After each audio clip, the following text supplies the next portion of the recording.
There is nothing more fulfilling than knowing we've preserved, you know, let's say a 200 or 300-year-old tree, and hopefully set it up for success so it can, you know, be there for generations to come. It was actually one of the last years I was living out west. I would spend winters out west. And I was doing all this cool stuff. I was ice climbing a ton, backcountry snowboarding, skiing. And I was finding myself all in these really cool places. And I maybe had a disposable camera or like a little like 4 megapixel Minolta. And I was kind of like, this is really awesome. And these pictures aren't as good as they probably could be. So I bought my first camera and I kind of really never looked back.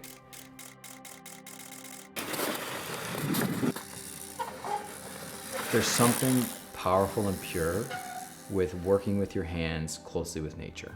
And I think that's very similar to being an adventurer in the outdoors. Looking for those big old trees that, you know, used to completely scatter our landscape is actually become a hobby, but it's also allowed me to get outside more and find places that I wouldn't have found before.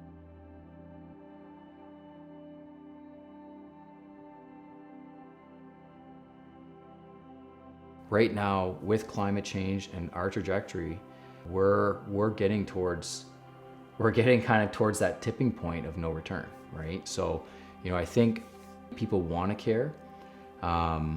They maybe don't necessarily know how to. And I think there's good initiatives with, you know, recyclables, using less, consuming less.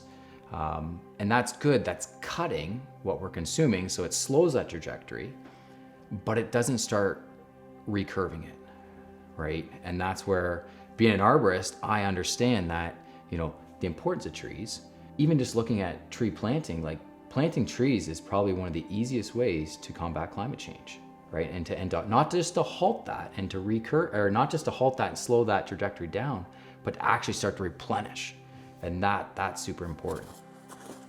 You know, we should have been planting trees by like the millions years and years and years ago. And it's just starting to kind of catch on, but you know, for climate change, the easiest way we can somewhat fix it is through trees.